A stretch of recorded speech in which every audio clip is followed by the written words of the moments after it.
Don, let me start with you, because this is a Feedlot conference, and the tenor of both presentations might suggest that there is a problem.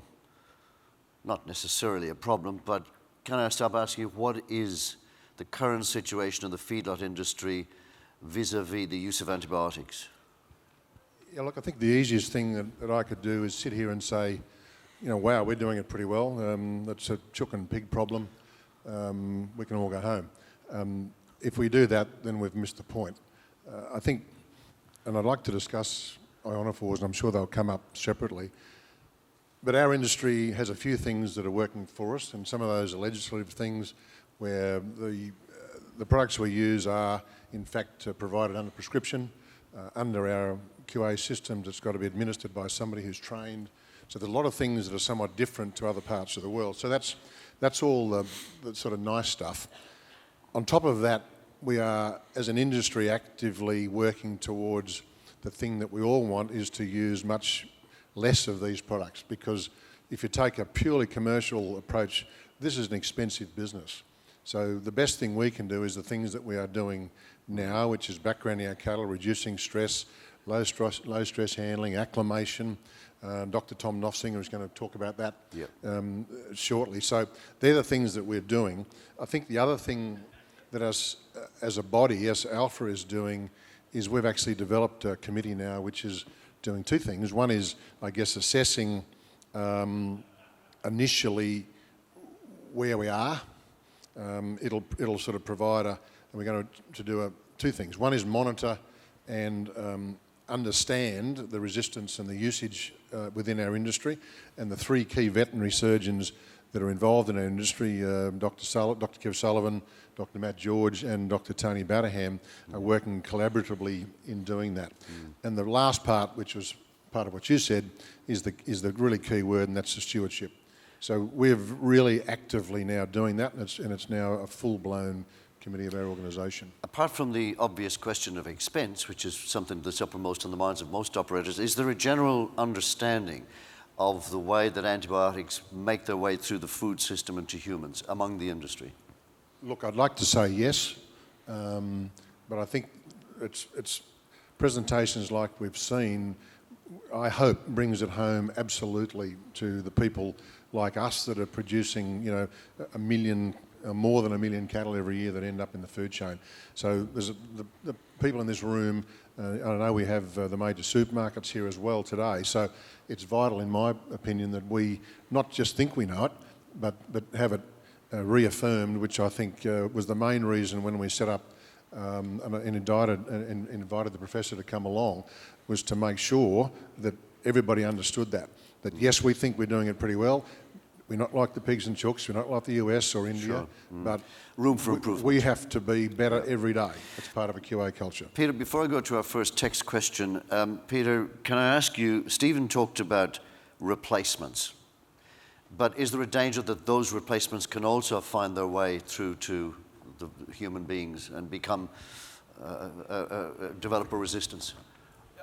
The short answer is yes. Just substituting one type of antibiotic for another is the same problem. I think, just following the last point, I think there's a common misperception in the public, but also I think in industry, that the problem is to do with antibiotic residues. The drugs are a problem if they're in the meats, you know, because you put them in your gut and you may be... But the real issue is what the drugs have done to the bacteria. So all the testing is on residues because we're worried about, you know, chemical damage to people.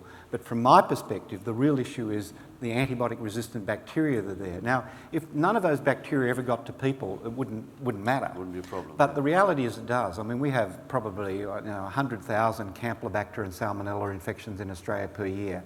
They all come from the food industry. They don't, you know, we don't get much person-to-person transmission of those in Australia. So there are a lot of bacteria moving through the food chain. And now it may be because people didn't store them and do them properly, and maybe the answer is to irradiate all our food or to make sure we cook the hell out of it all the time. But the trouble is with lettuce and tomatoes and all those things, you get cross-contamination.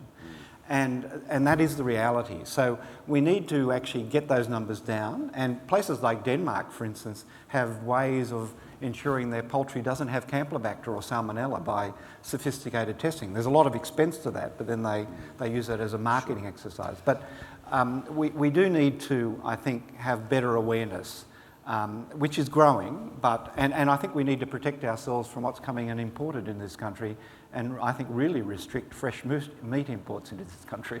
So there's a very good, not only biosecurity, but human health reason to restrict fresh meat imports into this country, particularly from countries which are not as cognizant of the problem. Look, I mean, if you look, from what I can see in Brazil and China, which are very big meat producers and chicken producers, every animal gets these antibiotics before they hatch, and they all get in their water, things like enrofloxacin, for their entire life. But if we raise these issues, we're accused of being protectionist. Well, I mean, I actually think global trade is a good idea. I think we all benefit economically. But to my mind, and this is one of the arguments I've had with our government, they said, oh, World Trade Organisation stops you doing this.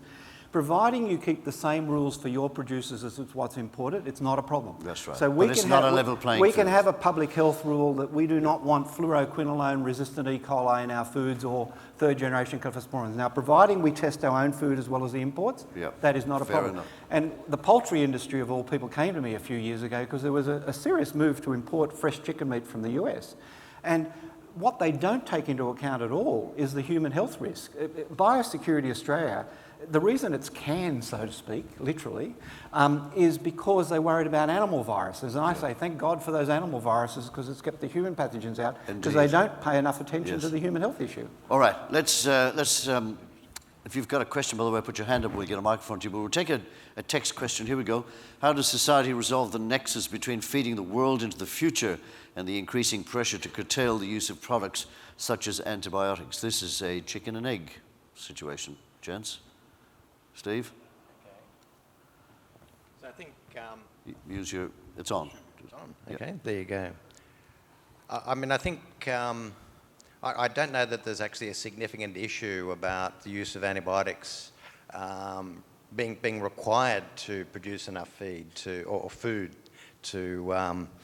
to meet the growing world population. I think it's sort of improvements in how animals are raised, and I think there have been substantial changes in the way antibiotics are used in animals, say from the 50s when the antimicrobial growth promotants were first used. Sure, but given the fact that the world's population is growing inexorably, and they're all hungry, and the amount of arable land is diminishing, and there's going to be more pressure placed on the existing producers to produce even more food, technologies such as this are going to have to be part of their suite of issues to meet the demand. I mean, my view is that, and I think my view is probably similar to Peter's, is that antibiotics are needed to control disease, to treat disease. But I think when I looked a few years ago at sort of production systems worldwide, the ones that probably overuse antibiotics the most are those that are transforming from fairly extensive to intensive operations.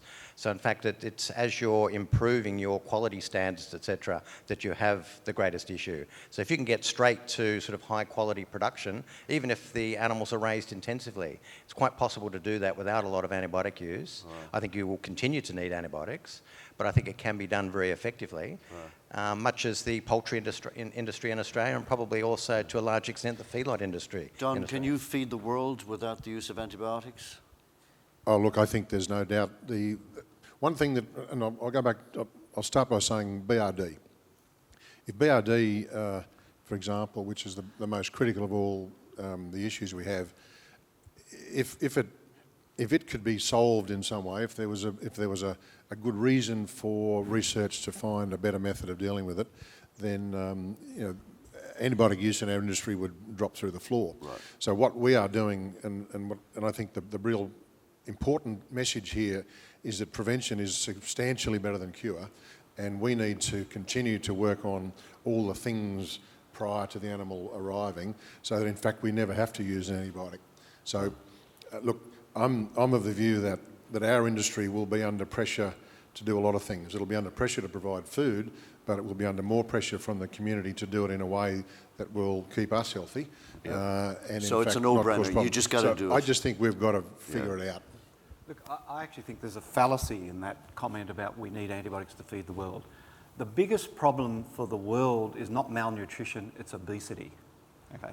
That is the biggest problem in the developing world. And I did a project on this when I was at WHO for 6 months. And if you want to actually, as a population, make sure a country isn't malnourished, you've got to have average of more than 25 grams of protein per day. And the argument is that meat does that, which I agree with. But when you look at the production systems, the countries that actually have a lot of production systems, it's dependent on the wealth of the country. And countries, even developing countries, once they actually have these production systems where they're using antibiotics, they invariably have an intake of more than about 50 grams per day. Now, antibiotics were very effective in the 50s at increasing production, probably a 3 or 4%, which is a reasonable margin.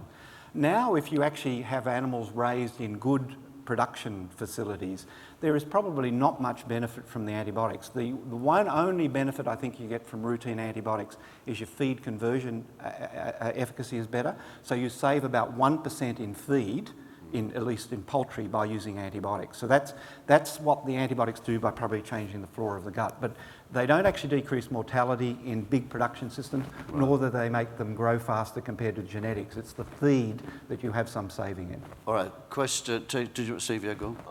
Yeah, I was just going to put in a mention at least of the importance of risk assessment, because I think we shouldn't lose the sight of the fact that you know, if you examine the actual likelihood of harm from the use of antibiotics, it's sometimes, you know, you find that the dimensions of the problem aren't what you expect at first. I mean, we're driven a lot by, you know, emotional language and hysteria, etc. But at the end of the day, the actual risk might be a lot lower than we think. Right. So I'm only saying that in the context that I don't think we should avoid all use of antibiotics, thinking that it's inherently harmful. I think they can be used in a way that's not harmful.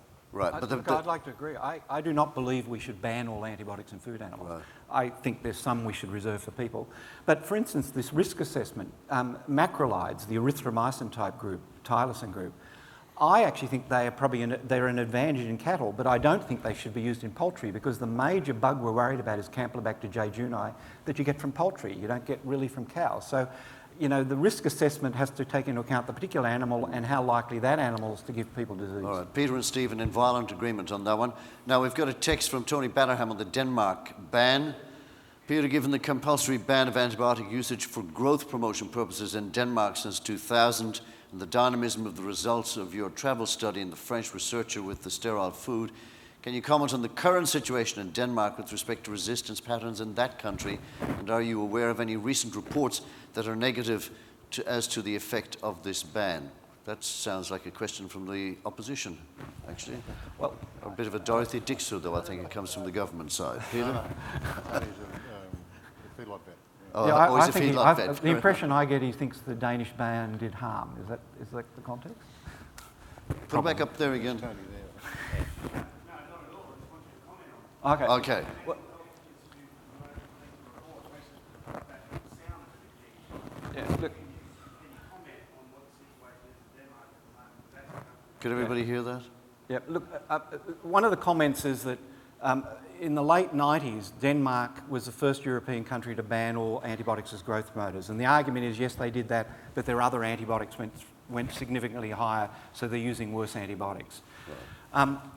Overall, Denmark, their use of antibiotics now is about 2/3 to half of what it was 20 years ago in the 90s. So their total antibiotic use is down.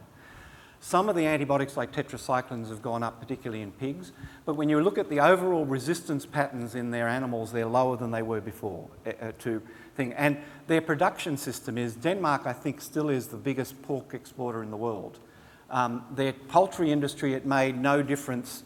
There was a whole lot of things going, you know, with EU and taking over with Germany companies. But from what I can see, there has been no major detrimental effect by banning those antibiotics. Yes, there's been a change, but the overall use is down, and their resistance rates are still much lower than most of the rest of Europe. I think one thing that I'd like to highlight is that there was a significant missed opportunity when Denmark decided to ban antimicrobial growth promoters, because the driving force was to protect public health, but they made no measures of what the improvement of public health is, and there probably was none. And I don't think there are any necessarily you know, major adverse effects on animal production, but were there benefits that justify it to public health? And interestingly, more recently, you sort of have a look at what's happening in Denmark with MRSA. And it's not necessarily a causal association, but there's certainly strong evidence that one of the replacements for antimicrobial growth promotants, which was including zinc at high levels in the diet, is actually associated with the emergence of MRSA, which obviously has much greater and very tangible public health detrimental effects.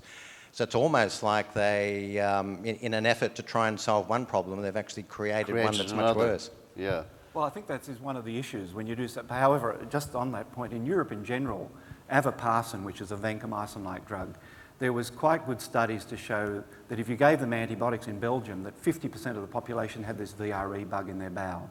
And after they got rid of that, the percentage of the population carrying that is considerably lower. It's a few percent. So on carriage, you can show that. I think the issue with this MRSA is zinc might be a factor because, and same as copper may be an issue as well. But what really drives the MRSA is the use of fluoroquinolones, but particularly third-generation cephalosporins, is a big driver. In human medicine, if we want to put a lot of MRSA in a hospital, use a lot of fluoroquinolones and third-generation cephalosporins. I cannot see why the animal industry should be any different. I mean, it's a question of how much of that may come across the people. And to be honest with the MRSA, it's not consumers of meat that are getting it so far. It's actually the farmers themselves. And interestingly, Holland is a really good example of how things can change. That is the lowest use of any antibiotics in the world in people. I think it's about 10 in Holland. It's half of it. We use about 24 defined daily units per person per year in Australia. They use 10. But they're the biggest users in Europe of animals and antibiotics. And they had the situation where they got MRSA and the farmers actually said, we don't want to take this risk. And the other thing that happened there in their poultry industry is E. coli, because of the third-generation cephalosporin use, probably between 10 and 50% of all the resistant ones in people were similar to poultry. And so they, with the government, said we will decrease antibiotic use by 50% in 3 years. They've managed a 70% reduction without any production problems of major significance as far as I can see. They're still producing. So my view is Denmark, now the Netherlands can show you can have major, Purdue chickens in the US, you can have major reductions of the order of 70, 90% without loss of production, and with measuring the bacteria in those animals produced, much lower resistance levels than were there before. The human health is an issue, I will agree. No, I think in all these cases, really, because I think we have to understand where to intervene to improve the situation in humans. So unless you actually look very critically and can actually find that there's a link, you know, why would you expend an awful lot of resource doing something that might decrease antimicrobial resistance in the gut if there isn't sort of a significant impact on public health? Yep. Well, I take another view. I mean, that's like saying we'll never do anything about anything until we show 100 people are dead. I mean, to me, there is obvious that antibiotic resistance is bad. There are similar bacteria and animals to people. We know some coming through the food chain. Why take the risk if you don't have to, and particularly if you can do it without major decreases in... And if you can get a commercial advantage to your country by having the greenest meat in the world, so Go for it, Jeff. Quick word, Don. No, I was actually going to ask a question, if I can. I have two questions. The second one might be better answered at the end. The first one relates to ionophores. What's the general view in regard to ionophores because in terms of the use in the feedlot sector? My view of ionophores, they're not a group that are used in humans. I don't think they're a group that are likely to be used. There is little or no cross-resistance. I mean, one of the problems you can use an antibiotic like tetracycline, but because of a genetic code for resistance, you may then still get third-generation cephalosporin resistance, even though we're not as worried about tetracycline. But for ionophores, there is minimal or little. So if you like, if we use ionophores instead of third-generation cephalosporins, I think hallelujah. However, my only view, I guess, and this is, you know, a feeling, is that we're still better off using less drugs long-term if we can, because if we use less, I think that protects the ionophores for the industry for longer as well. So I'm not against using it, I just think we should find ways of decreasing drug use. Steve, your view? Yeah. Well, I agree that there's no evidence of cross-resistance, you know, despite the fact they're probably the antibiotics most used in the world and have been for, 30 or 40 years. No substantial resistance. So I think continued use, I think all use should be appropriate. They shouldn't be used if they're not indicated. But if they're used and there's an indication they're causing a benefit, then I don't think anyone has demonstrated that there's any harm to public health from their use. Okay, questions from the floor? Anybody? Yeah, right here. Yep. Yeah, go. Grant Gary, Tees Australia. Don just asked my question. Thanks, Don. But I just, further on the ionophores, is there any scope for them to be classified differently as potentially maybe a different type of antibiotic or not an antibiotic? Well, they are an antibiotic, I guess, is one of the issues. I mean, where there's always a danger, I guess, for industry is if humans run out of antibiotics and some company starts using that as a basis for the new wonder drug in medicine. Again, I don't think this is likely. Then you get a problem, because that was the problem with streptogrammins. There was a stage where it was the only drug that was available if you have vancomycin resistance. Now, some other drugs got developed, linezolid and others, but that actually meant virginiamycin was in the top of the critically important list. Now, I and others thought that was inappropriate, so it's come down. But you know, that always, you can never predict what might happen in 5 or 10 years, which is another reason, I think, protect your drug as much as you can by using the least amount and finding other ways of doing it. Steve?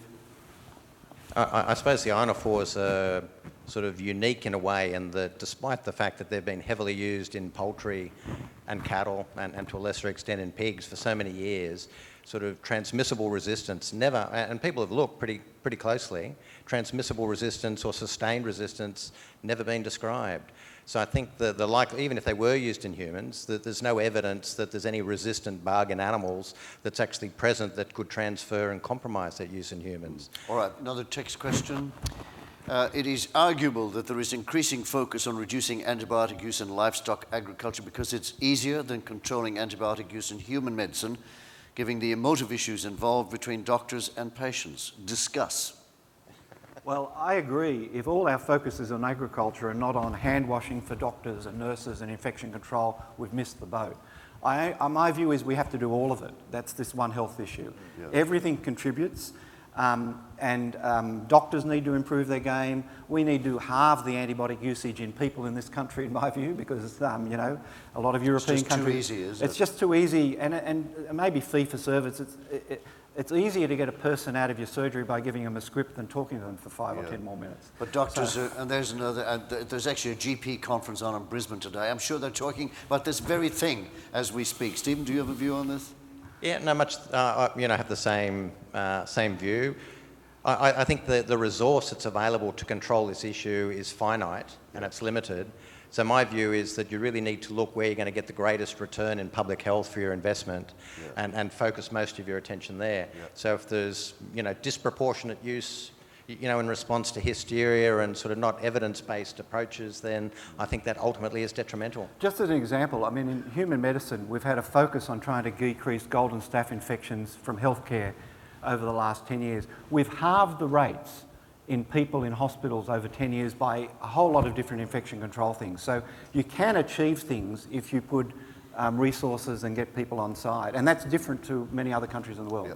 Tony, have you got a microphone? I asked you that. You said yes. Coming Here up. we go. Hang on.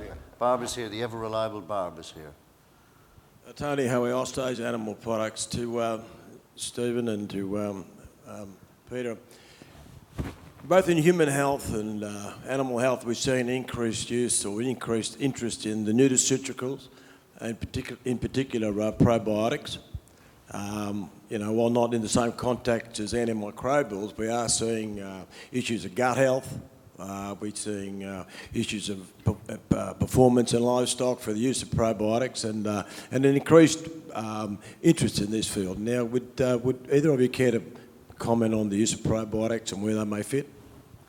I think you've got to be careful with probiotics. They had some for people when they analysed them. When they came from China, they had VRE in them. So I think you've got to make sure you're getting them from a reputable supplier. So, yeah, I mean, in all seriousness, I mean, you can't just, all probiotics aren't the same, and you've got to be careful. So you've got to buy them from Probiotics or us? Yeah, probiotics, yeah, whatever. But my own view is I think it's an area that we need to research. But it's like all other things we do. We've got to make sure we do study it properly and just take it as an article of faith. We need to do the proper studies. How much commercial gain is there? What are the potential, detrimental effects? Are we changing the... So you're saying we don't know enough? I think we don't know enough. I know the ones that are done in people, there are very little studies that really show major benefit in people. There are some, and the ones that are done have to be quite specific lactobacilli or particular bacteria. Stephen, what about in animals? What do we know? Yeah, I agree in terms of making sure that the evidence is there to support them. I think there's probably a greater history of use of probiotics in animals than there is in humans. I do notice there's increasing interest in their use in humans, and more evidence is being built. Have we done enough research, though, Stephen? I think in many areas there is. I mean, the European Food Safety Authority looked very closely at sort of identifying probiotics, and in the old days you didn't really have to, you could just put a mixture of bugs in there. Now that's changed, and you really need to look at them genomically just to make sure there are no resistance genes or toxin genes in there. So the level of interest and evidence is much higher. Are we in danger of overusing them, though? I don't know I don't think we've got to that stage yet, but I think like any other medicine that's used... By which I take it to indicate that we're getting there. No, I don't think we're getting there. I think I can't see any reason why they couldn't continue to be used and their growth expanded. But like in the use of any medicine, I think you have to monitor it and report any adverse events, just like anything else, so that we can actually work out what the most appropriate context for the use is. By that time, no, let's leave it. We've got another text question, and then I'm ready to take one from the floor. Are there guidelines or codes of practice and or training for antibiotic use in Australian feedlots currently? If not, is there value in doing so? Don, do you have a code of practice? Yes.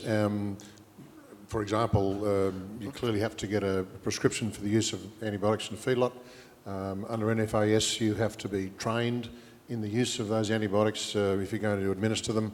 So, clearly there are specific rules about what you can and can't do in a feedlot, which is somewhat different to, say, operating just on a farm, right, where you still have to have a veterinary prescribe them. But because we have feedlot staff that are actively working in this area every day of their life, that's important to have that. So, Stephen, is the feedlot industry ahead of the game then in terms of having this code of practice that Don's just outlined? Do we do this better than other sections of agriculture? I think we do it better than many other sections of agriculture in other countries. I think other livestock industries are also pretty advanced, particularly the poultry industry. Have been looking at this for a while. Pigs more recently have introduced their own QA sort of programs, etc. But I think feedlot, you're probably podium finishers anyway. And I think what's important is, for a group of people to look at it. For instance, the pig industry, I saw their protocol about 10 years ago, and I thought it looked terrific. Except that's not what happens out on the farm. Because Keftiafure, for instance, the third generation Cephalosporin, did not figure in that particular guideline. Yet the information I've got is there was quite a lot of off-label use on piggeries. So you've got to actually make sure, first of all, you get something that is reasonably agreed with parties, including public health. But then you've got to have a QA program to make sure it actually is followed. So that's down to veterinary supervision, presumably? Well, veterinary or however you do your QA, it doesn't necessarily have to be a vet, but however you do your QA to make sure what you believe is your plan is actually being followed. Walk the walk as well as talk the talk, Steve. Yeah, I mean, that really is the essence of stewardship. So you don't just have the guidelines, you also have an external audit and just the normal part of QA. Open yourself up to scrutiny. Another text coming in. Are vaccines the future as an antibiotic alternative? Stephen? I think vaccines have a significant role to play that's well and truly established in preventing disease. I don't think they'll ever be a replacement for antibiotics because there'll still be breakthrough in exceptional circumstances where you need to treat infection. But in terms of reducing it, I think there are excellent examples in reducing rates of, in cattle and BRD, but in pigs and other species, even in fish, that the amount of antibiotic that's necessary has been decreased dramatically by use of vaccines. So I think that will continue to be the case, and better vaccines that can control BRD, for instance, to a higher extent than they are. Your view, Peter? I think they are very important. They're not going to replace antibiotics, but a good example in Norway, they decreased their fluoroquinolone use in salmon by 95% by vaccinating the fish. In humans, we had a major problem in children with Haemophilus influenza type B and rising antibiotic resistance. It's not a problem now, not because the resistance has gone away, because the disease has gone away and you don't have to treat it. And the pneumonia germ is also another good example where there's much less of it because of a good vaccine. The trouble is our common bugs in people, golden staph, E. coli, we don't have a vaccine. So, yes. and often if you plug one hole, something else pops up, some other. So, but vaccines I think are essential, effective But vaccines. they won't ever replace antibiotics. Yeah, but what's happening in BRD is a good example where as we move towards single shot and those sorts of things, which makes it a simpler program so that you can manage stress, vaccinate and get an animal and then reduce significantly the use of antibiotics after is, it's the critical one for us. And people are doing it well. And I have a question at the end. Yeah, go. Look, I think the opportunity to have these gentlemen on stage has been terrific for our industry. Absolutely. And ALFA is always driving to make sure we raise the issues that are important and the ones that sometimes are not always comfortable. So I'm going to go out on a limb. What can we fix? We've been doing some things. You're in charge today or tomorrow. What's your recommendation to us? Well, I guess from my perspective, one of the important things we need not to do is give fluoroquinolones, which we don't do in this country. I think the other really important one to try and fix in a hurry is third-generation cephalosporin use. My own view is we shouldn't use it at all, but if we do use it, we've got to use it very limited. And I think, my summary slide of what we do for growth promotion, prevention, and for therapeutics, if that can be incorporated in, I think we can have a win-win situation, personally. Steve? As I see it as an outsider, I think a lot of the ducks are lined up and a lot of things are going really well. But perhaps just becoming more confident in what you're doing and the benefits and being transparent about it and maybe inviting others, external people in just to consider what you're doing. You may already be doing that, I don't know, but that's the only thing that I would say, just to be more transparent. And maybe you touched on something in your last slide. The Feedlot of the Year award should perhaps have a criteria in there about antibiotic use? Yeah, I think because you're 90% of the way there and clearly already thinking seriously about stewardship, it's just such an easy thing to do, and I think there would be a lot of recognition of taking that particular initiative worldwide. All right, I'm going to leave it there because that's a very positive note on which to end. It sounds as though in the feedlot industry you are doing things well, but there is room for improvement, but certainly it would appear that you are ahead of the pack in terms of the rest of the country's agriculture and to a great degree the rest of the world's agriculture. A great thank you so much, Peter and Stephen. Outstanding presentations, both of you. Please thank them.